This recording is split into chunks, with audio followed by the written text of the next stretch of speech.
Question number 4 करते हैं।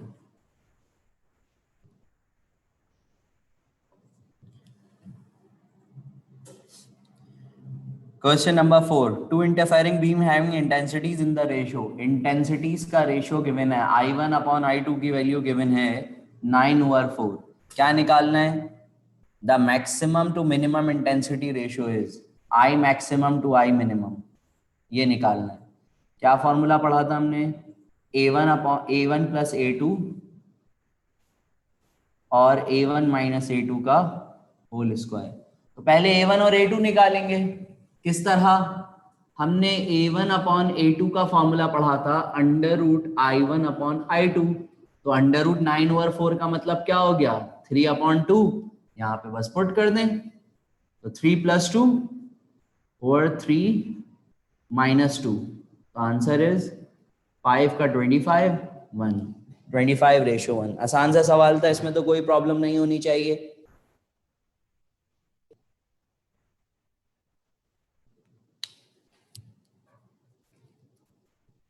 इसमें तो कोई कंफ्यूजन नहीं।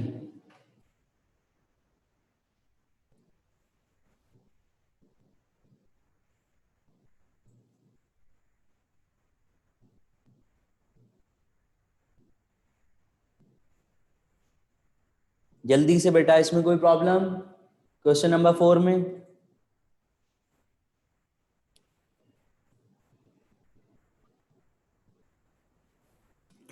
चलिए 5 का करते हैं।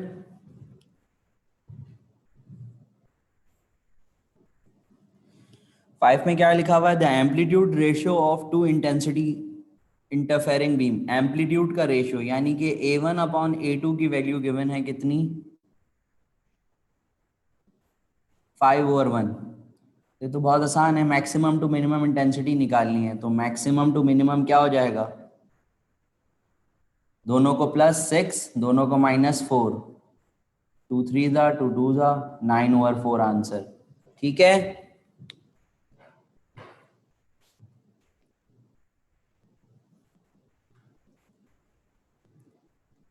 तो 9/4 आंसर।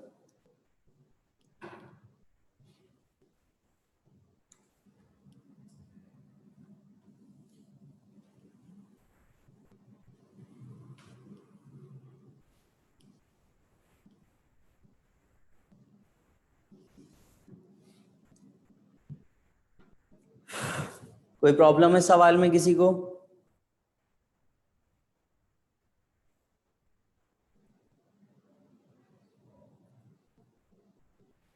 चलें जी, आगे बढ़ते हैं। क्वेश्चन नंबर 6 करते हैं। क्वेश्चन नंबर 6 करते हैं। चलें, इन YDSE the distance between the two slits is 1 millimetre. Distance between the two slits यानी कि D की वैल्यू 1 मिलीमीटर है। 1 मिलीमीटर का मतलब हो गया 1 एक्सपोनेंशियल -3। ठीक, और क्या कह रहे हैं आपसे? And the distance of the screen from the slit is, capital L की वैल्यू गिवन है 1 metre. If the light of wavelength 6000 angstrom, light of wavelength 6000 angstrom,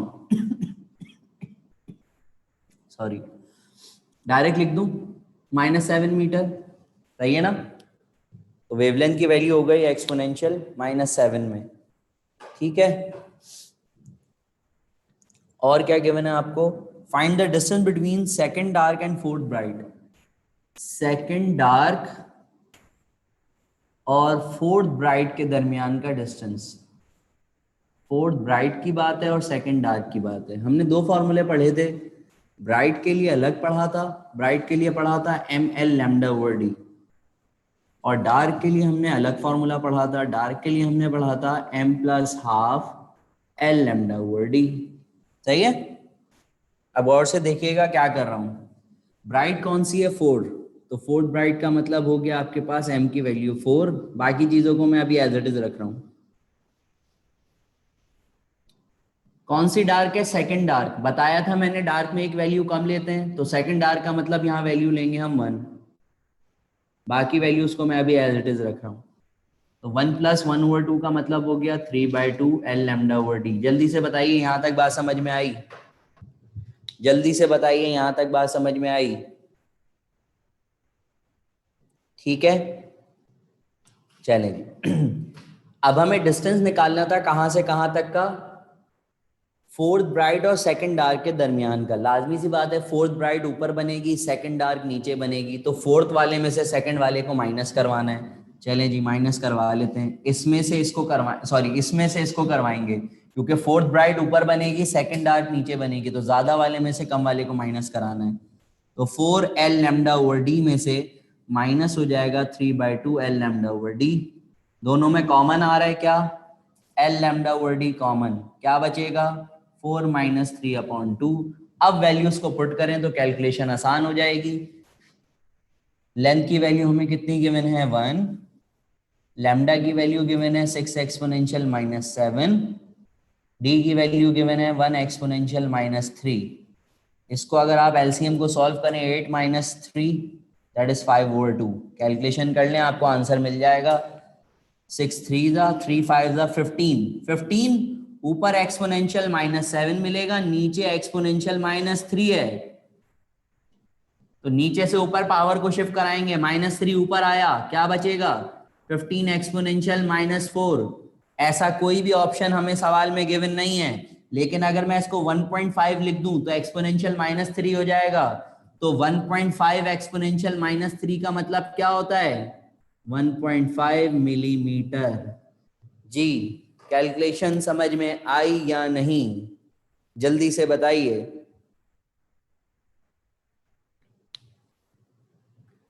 ऐसा कोई ऑप्शन गिवन नहीं था मुझे 15 एक्सपोनेंशियल।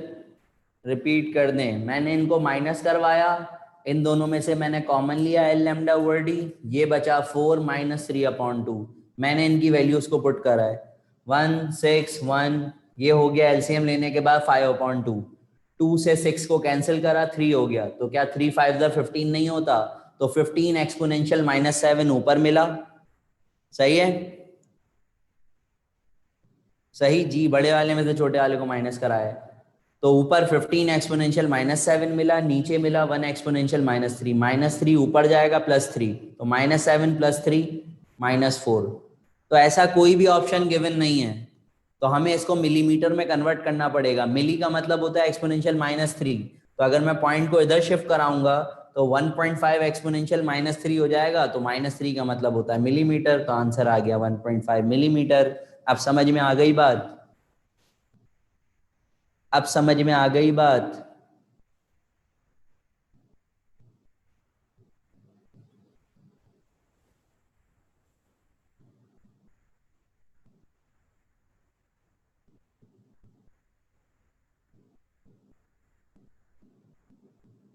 चलें आगे बढ़ते हैं, ये था क्वेश्चन नंबर 6।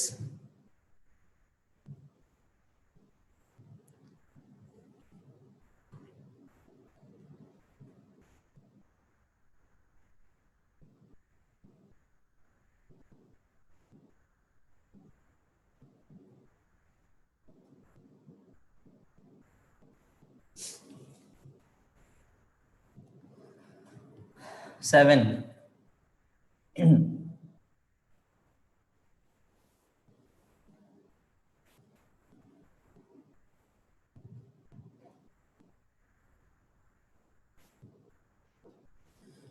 जी 7 का क्या आंसर आ रहा है आप लोग के पास?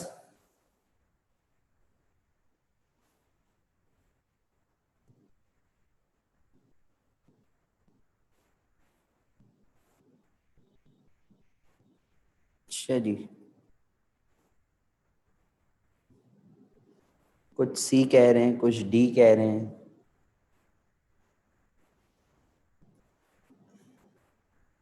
चलें सॉल्व करके देखते हैं क्या कह रहे हैं। The intensity of light coming from one of the slits in young double slit experiment is double that of the other, is double that of the other. क्या मतलब हुआ, इसका मतलब यही हुआ ना कि इंटेंसिटी जो पहली स्लिट से आ रही है वो दूसरे से डबल है, तो मैं I1 को 2I2 लिख सकता हूँ। क्या ये जुमला समझ में आया सबके, जल्दी से बताइए।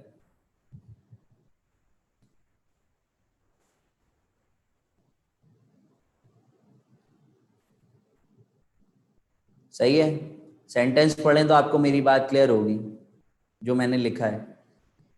एक स्लिट से जो इंटेंसिटी आ रही है वो दूसरे से डबल है, तो मैंने I1 को ट्वाइस I2 लिख दिया।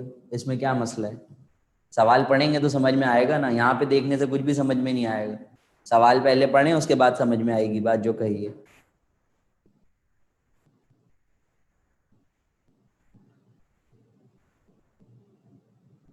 ठीक है, तो सवाल में कह रहे हैं कि एक स्लिट से जो इंटेंसिटी निकल रही है लाइट की, सपोज के पहली स्लिट से जो इंटेंसिटी निकल रही है वो I1 है, वो क्या है, दूसरी से ट्वाइस है, तो इसका मतलब 2I2 हो गया बस। तो I1 की वैल्यू 2I2 गिवन है। तो अगर मैं I1 और I2 की वैल्यू निकालूं तो I2 हो गया 2, I1 हो गया 2I2, कैंसिल, तो रेशो आ गया मेरे पास 2/1। तो मेरे पास रेशो आ गया इंटेंसिटीज का 2/1। अब मैं एम्पलीट्यूड का अगर रेशो निकालूं तो ये फॉर्मूला होता है, तो ये हो गया 2/1 का मतलब √2/1। तो एम्पलीट्यूड का रेशो मेरे पास आ गया √2/1। यहां तक बात समझ में आई? जल्दी से बताइए।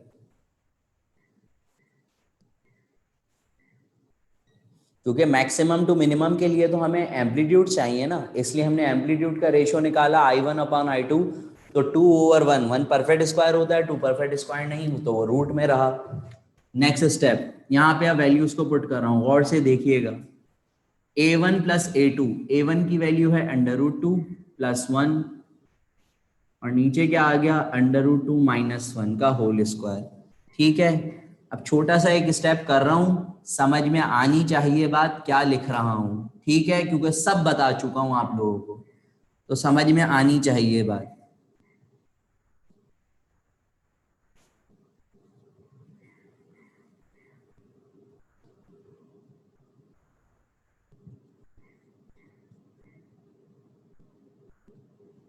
किस किस के समझ में आ गई कैलकुलेशन?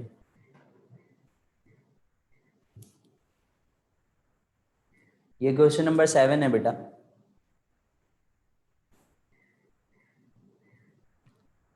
आगे कैलकुलेशन समझ में क्या करा है?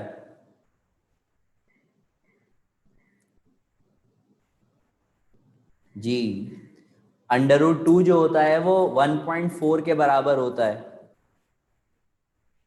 जी हाँ बिल्कुल, बता चुका हूँ ये बात। √2 की वैल्यू 1.4 होती है, तो 1.4 + 1 2.4 हो गया, 1.4 - 1 0.4 हो गया, जीरो पॉइंट से पॉइंट कैंसिल हो गया, 4 1 जा 4 6 जा 24, स्क्वायर लगाएंगे 36/1। तो नियरेस्ट वन आंसर कौन सा गिवन है? 34:1।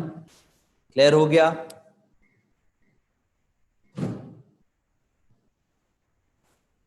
ठीक। A+B के होल स्क्वायर का फॉर्मूला उस वक्त लगाते हैं ना कि जब आपके पास दो वैल्यूज डिफरेंट हो, A और B हो, दोनों न्यूमेरिक वैल्यूज हैं, तो ज़रूरत क्या है? वैसे तो और कॉम्प्लिकेटेड हो जाएगा भी फॉर्मूला लगाकर। नहीं बेटा, इंडिविजुअल स्क्वायर ले ही नहीं सकते ना। इंडिविजुअल स्क्वायर कैसे ले सकते हैं? अगर इंडिविजुअल स्क्वायर लेंगे तो फिर आप इस फॉर्मूले को ये क्यों नहीं लिखते, A² + B² लिख दिया करें इस फॉर्मूले को। A+B के होल स्क्वायर को क्या ऐसे लिखते हैं आप? नहीं लिखते ना। तो इंडिविजुअल स्क्वायर थोड़ी आता है आपके पास, पूरा फॉर्मूला लगता है फिर या तो।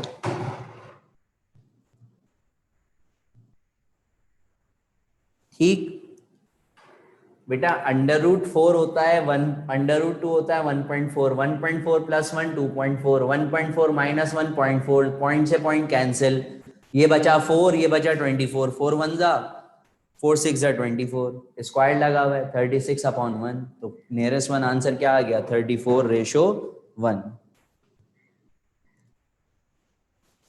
36 को 34, अरे भाई नियरेस्ट वन आंसर लिखा है, क्या हो गया आप लोगों को?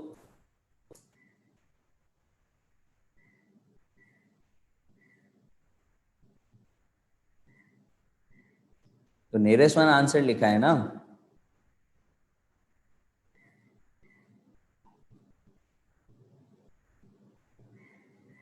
ठीक है, यहां तक बात समझ में आ गई? ये था क्वेश्चन नंबर 7।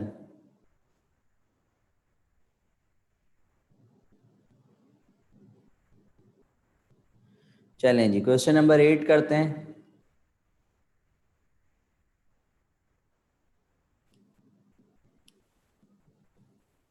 ये 7 था।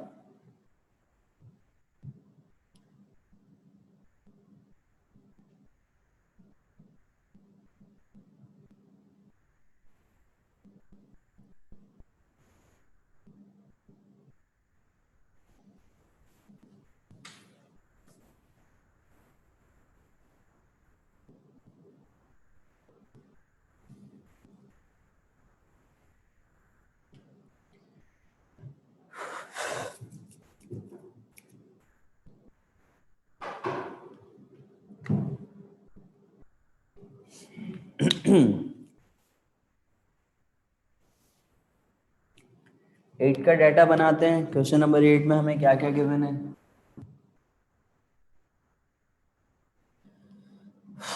इन वाइड गैसी the distance between the two slits is, D की वैल्यू गिवन है 0.8 मिलीमीटर।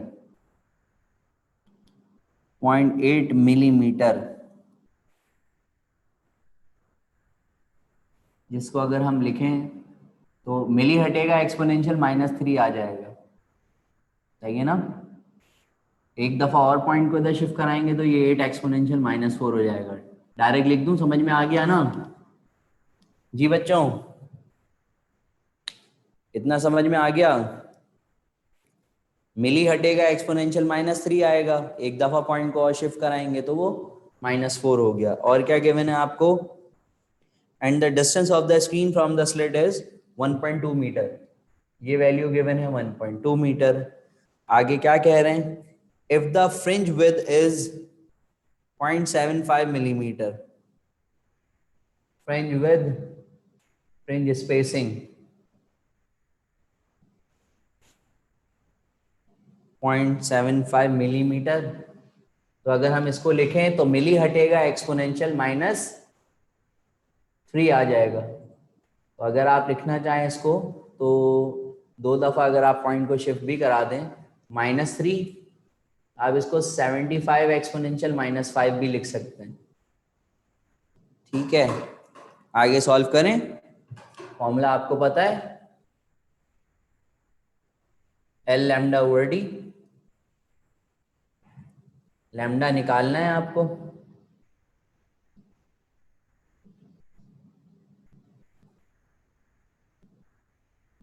निकालें, सॉल्व करें, देखें, कैलकुलेशन करने की कोशिश करें खुद कि किस तरीके से होगी।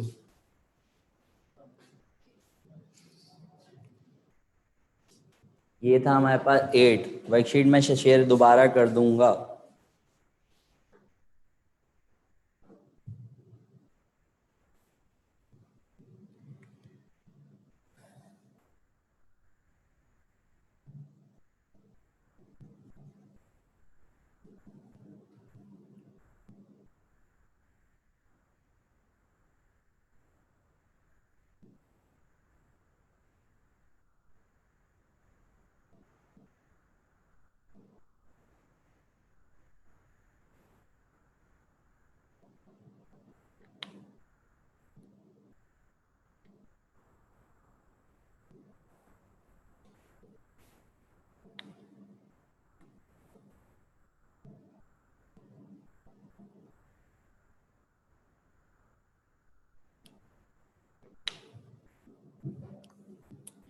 जी बच्चों, हुई कैलकुलेशन?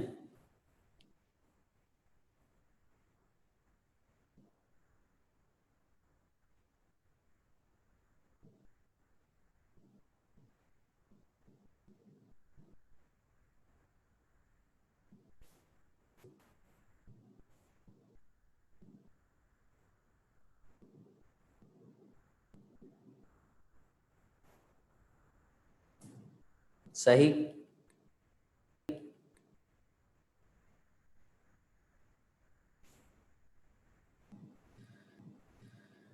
मैंने वन,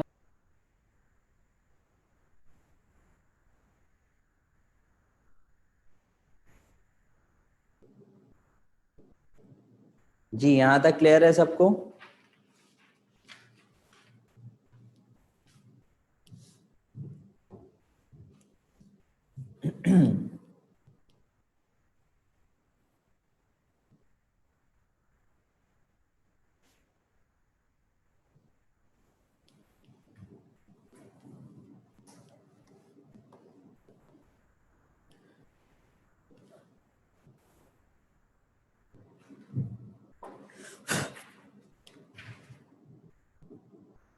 9 में क्या कह रहे हैं, the distance between the to consecutive bright band in YDSE is 0.32 millimetre. Basically fringe spacing की वैल्यू ये गिवन है डेल्टा एक्स की कितना, 0.32 मिलीमीटर। सही है, आई मैं सिंपल डाटा लिख रहा हूँ। When the red light of wavelength is used, अब रेड लाइट की वेवलेंथ यूज करी गई है कितनी, 6400 एंगस्ट्रॉम।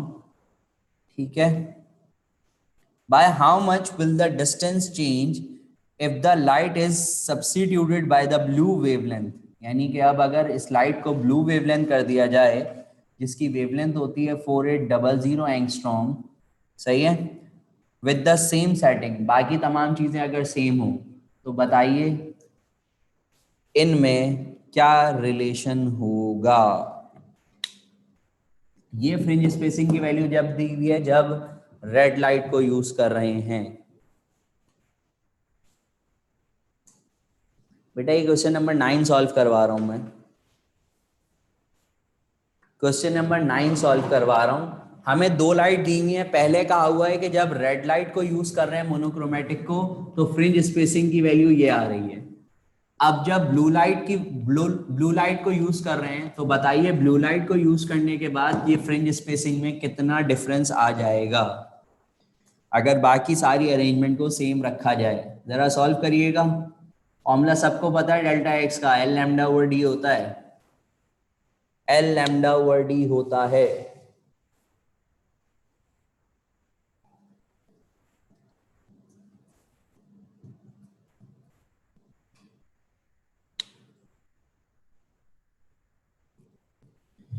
करें जरा कोशिश।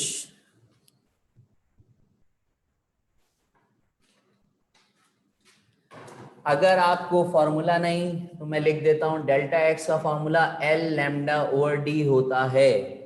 तो अगर हम इससे एक रिलेशन भी बनाना चाहें तो क्या मैं एक रिलेशन ये लिख सकता हूं, delta x1 over delta x2 equals to lambda 1 over lambda 2। जी लिख सकता हूं। जी बच्चों जल्दी बताइएगा, क्योंकि उन्होंने बाकी चीजें कही नहीं है कांस्टेंट है, यानी कि स्क्रीन उसी पोजीशन पर है, स्लिट में सेपरेशन सेम है, तो इसका मतलब दोनों चीजें सेम है। सही है, तो एक रिलेशन मैंने ये बना लिया। सपोज के ये रेड लाइट की जो वेवलेंथ है वो लैम्डा 1 है और जो ये वाली वेवलेंथ है वो लैम्डा 2 है। तो जरा सॉल्व करते हैं इसको, और ये x1 हो गई सपोज, तो क्या हो जाएगा, ये हो जाएगा 0.32 x2, लैम्डा 1 इज 6400 एंगस्ट्रॉम, तो एंगस्ट्रॉम से एंगस्ट्रॉम तो कैंसिल हो जाएगा, तो इसलिए मैंने इसको कन्वर्ट करा भी नहीं, जीरो से जीरोस कैंसिल। सही है, 8 8 जा 64, सही है, 8 6 जा 48, 4 2 जा 8, सॉरी 2 4 जा 8, 2 3 जा 6। ठीक, ये 3 क्रॉस में 4 नीचे आके divide, 0.32 multiply by 3 divided by क्या होगा 4, तो यहां से डेल्टा x2 की वैल्यू आएगी। चलें जरा सॉल्व करके देखते हैं। 3 दफा मल्टीप्लाई करने का इसको मतलब क्या होता है समझते हैं। 3 दफा मल्टीप्लाई करने का मतलब 3 दफा इसको ऐड कर दें, यही मतलब हुआ ना। जी बेटा मेरी बात समझ में आ रही है या नहीं आ रही? अगर फिर भी नहीं आ रही तो मैं दूसरे तरीके से समझा देता हूं। इधर देखें दूसरा तरीका बता रहा हूं। पॉइंट हटाएंगे, नीचे 1 लगाते हैं, पॉइंट से आगे जितने डिजिट्स होते हैं उतने जीरो लग गए, तो अब ये वैल्यू 32 हो गई। ये 4 4 1 जा 4 8 जा 32, 8 3 जा 24 डिवाइडेड बाय 100, तो वैल्यू कितनी आ गई 0.24। जी किस किस को मेरी ये बात समझ में आई? किस किस को मेरी ये बात समझ में आई?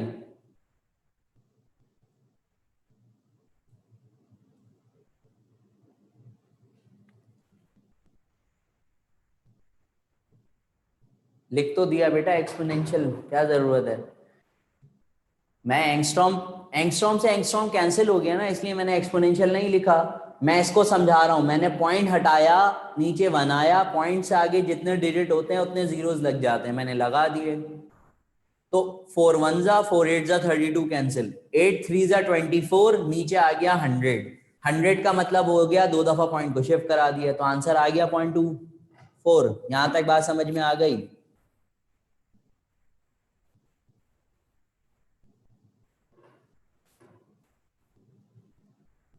जी जी, ये डेल्टा एक्स मिलीमीटर में है। जी हाँ, यहां तक आ गई ना बात समझ? ये भी मिलीमीटर में आंसर आ गया। क्या आंसर ये है? ऑप्शन लिखा हुआ है कोई ऐसा? नहीं, वो ये पूछ रहे थे कि जब रेड लाइट को यूज करा तो ये फ्रिंज स्पेसिंग आई, और जब ब्लू लाइट को यूज कर रहे हैं तो ये फ्रिंज स्पेसिंग आ रही है। वो आपसे ये पूछ रहे थे कि दोनों में कितना डिफरेंस आएगा।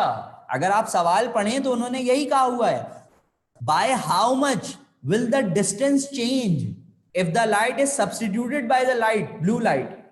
कि रेड से अगर ये फ्रिंज स्पेसिंग है और ब्लू से अगर ये फ्रिंज स्पेसिंग है तो दोनों में कितना डिफरेंस आया। तो अब आप माइनस करवाएंगे ना, तो 0.32 को माइनस कराएं 0.24 से। अब ये माइनस करना भी क्या मैं सिखाऊं? 0.32 ऊपर रखा, 0.24 नीचे रखा, 12 में से 4 गए 8 बचा, 2 में से 2 गए 0, आ गया ना 0.08 मिलीमीटर आंसर। समझ गए?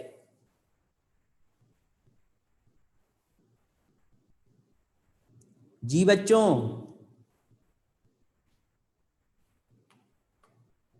क्लियर? तो राइट आंसर इज 0.08।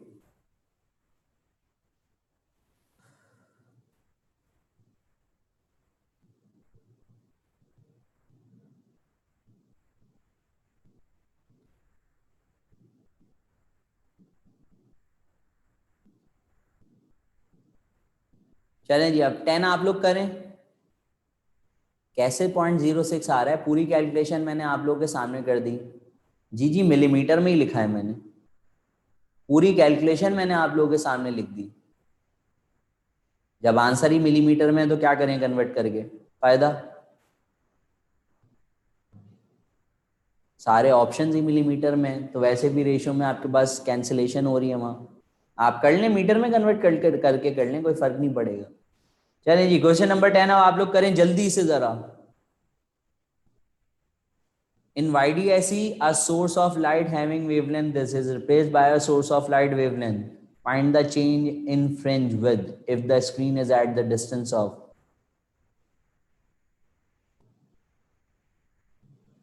सेम यही सवाल है, पूरा पूरा सवाल यही है, जल्दी से करें आप सब। पूरा सेम क्वेश्चन यही है, बस सिर्फ शायद वेवलेंथ में डिफरेंस है। शाबाश, आप लोग करें जल्दी से।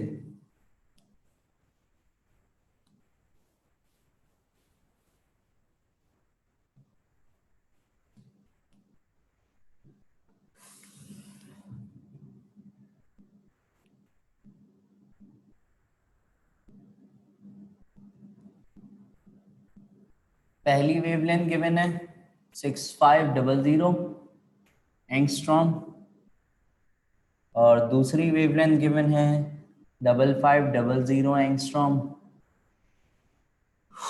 बाकी चीजों का हमें कोई काम नहीं है क्योंकि वैसे भी वो रेशो कैंसिलेशन में आ जाएगा। Find the change in fringe width if the screen is at a distance of 1 meter from the two sources which are 1 meter, बल्कि हमें यहाँ पर निकालना पड़ेगा 1 मिलीमीटर अपार्ट, और लेंथ की वैल्यू गिवन है 1 मीटर।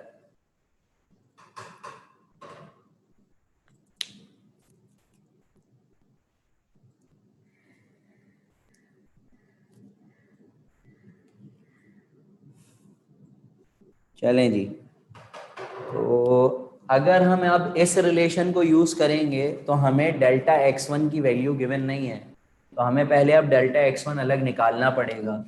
तो डेल्टा x1 निकालने के लिए हम क्या यूज करेंगे? L lambda 1 over D. तो लेंथ की वैल्यू हमें 1 गिवन है, लैम्डा 1 कितना गिवन है? 6500 एंगस्ट्रॉम, दैट इज एक्सपोनेंशियल -10, और डी की वैल्यू क्या है 1 मिलीमीटर, यानी कि 1 एक्सपोनेंशियल -3। तो बेसिकली आंसर आ गया हमारे पास 6500 -7 ऊपर जाकर +7 हो गया, तो एक्सपोनेंशियल -3 बचा। जल्दी से बताइए, यहां तक समझ में आ गई बात? जल्दी से बताइए बेटा। डी का डिस्टेंस 1 मिलीमीटर है और लेंथ की वैल्यू 1 मीटर है। आप सवाल पढ़ लीजिए। 1 millimetre apart distance between two slits है। तो ये मैंने डेल्टा x1 निकाल लिया। अब मैं इस रिलेशन से x2 निकाल सकता हूँ बआसानी, सही है ना? तो बस अब इस रिलेशन से x2 निकाल लेते हैं। Delta x1 over delta x2 equals to λ1 over λ2। बस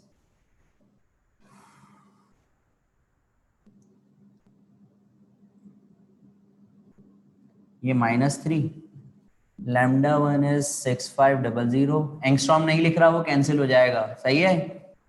एंगस्ट्रॉम नहीं लिख रहा, वो दोनों कैंसिल हो गए, समझ लें। इतना आसान तो समझ में आ रहा है ना, ये मत कहिएगा वो भी लिख दें।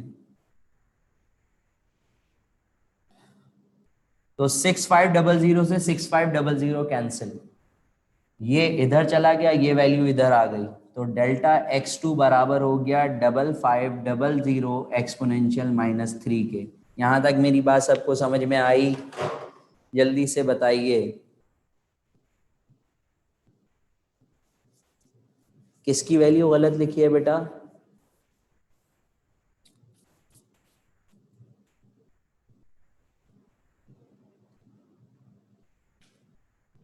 सॉरी सॉरी, इसकी वैल्यू क्या है ना, सॉरी सॉरी सॉरी सॉरी, ये -3, तो ये -7 आएगा, सॉरी। ठीक है, तो ये आंसर आ गया। अब सही है? अब सही है? हाँ हाँ, वो मुझसे गलती हो गई, मुझसे गलती हो गई। अब सही कर दिया मैंने। 1 मिलीमीटर का मतलब 1 एक्सपोनेंशियल -3, तो मैंने -3 लिख दिया। 1 से कोई भी चीज डिवाइड होगी आंसर वही आएगा। -3 ऊपर जाकर +3 हो गया, तो -7 बचा। अब सही कर दिया मैंने। λ1 की वैल्यू मैंने पुट कर दी, sorry, delta x1, x2 find out करना है। λ1 और λ2, मैंने एंगस्ट्रॉम नहीं लिखा, बल्कि लिख ही देता हूँ, आप लोग फिर पूछेंगे वो कहाँ गया। तो एंगस्ट्रॉम से एंगस्ट्रॉम कैंसिल हो गया। फिर मैंने 6500 से 6500 को कैंसिल कर दिया, इसको इधर ले आया, ये इधर चला गया, तो आंसर आ गया 5500 एक्सपोनेंशियल -7। यहाँ तक बात समझ में आ गई? ठीक है।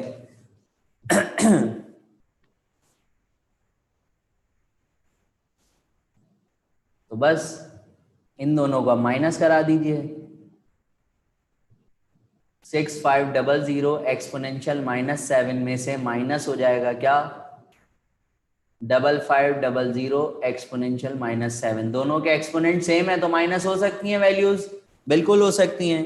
तो 6500 में से 500 माइनस कराएंगे तो क्या आंसर आएगा जी? 1000। तो 1000 एक्सपोनेंशियल -7 हो गया। जल्दी से आंसर करिएगा, टाइम एंड हो रहा है।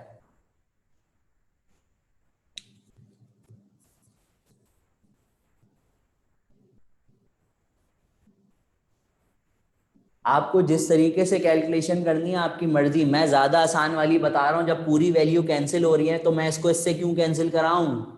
मेरे लिए ज्यादा आसान है ना, ये पूरी वैल्यू कैंसिल हो गई, मैं इसको क्यों कैंसिल कराऊं?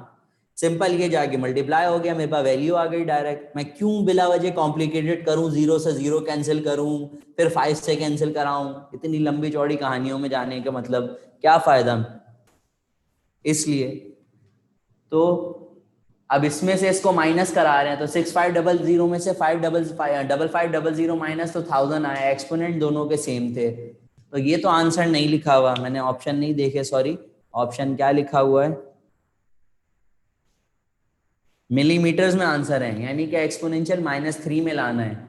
1 2 3 4, तो 0.1 4 दफा मूव करा तो पावर +4, तो आंसर क्या हो गया? 0.1 एक्सपोनेंशियल -3 का मतलब 0.1 मिलीमीटर। समझ में आया? जल्दी से बताइए।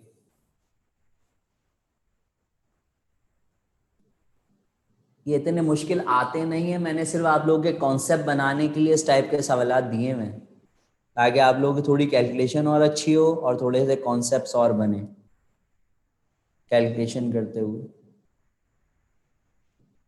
ठीक है, चलें जी। तो हमने मेरे ख्याल से 1 से लेकर बीच में हमने क्वेश्चन नंबर 2 छोड़ा हुआ है। 3 4 5 6 7 8 9 10 ये हमने कर लिया, और 11 12 13 ये रहते हैं, बस 3 4 सवाल रहते हैं जी। D is the distance between the two slits. Capital L screen और स्लिट्स के दरमियान का डिस्टेंस होता है, और स्मॉल डी दो स्लिट्स के दरमियान का डिस्टेंस होता है। इतनी सी बात याद रखें, कैपिटल एल हमेशा ज्यादा होगा, डी हमेशा कम होगा, बस। डी हमेशा कम होगा, मिलीमीटर में होगा, कैपिटल एल हमेशा ज्यादा होगा।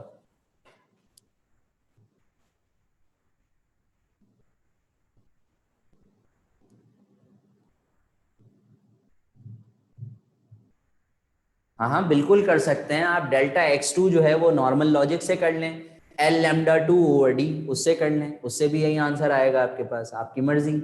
आप डेल्टा x2 के ऊपर ये फॉर्मूला लगा दें, एल लैम्डा 2 ओवर डी, यहाँ से आपके पास x2 आ जाएगा और वो यही आएगा। आप ऐसे कर लें, जैसे आपकी मर्जी, जैसे आपकी मर्जी, फिर दोनों को माइनस करा दें। ठीक है, 2 3 सवाल 4 सवाल जो रह गए वो इंशाल्लाह फिर नेक्स्ट क्लास में कर लेंगे। ठीक, अभी सर भी आए हैं बेटा, बैठे हुए, बाकी नेक्स्ट क्लास में पूछ लीजिएगा 3 4 सवाल जो रह गए।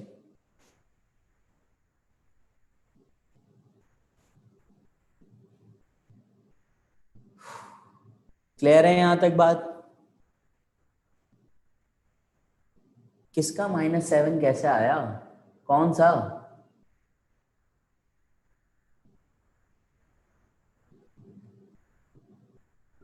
ये रहा बेटा डिफरेंस, ये रहा।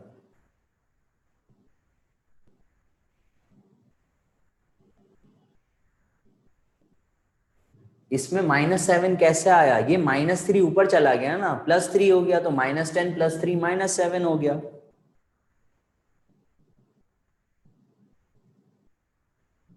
अरे 1000 के साथ कैसे आया? ये दोनों क्या हैं, सेम एक्सपोनेंट में, तो 6500 में से 5500 माइनस हुआ, 1000 बचा, तो एक्सपोनेंट अपनी जगह एज इट इज रहेगा ना। जब सेम एक्सपोनेंट वाली वैल्यूज को माइनस करवाते हैं तो एक्सपोनेंट तो एज इट इज रहता है, सिर्फ नंबर्स को आपस में माइनस कराते हैं, तो इसमें से ये minus, exponent as it is रहता है।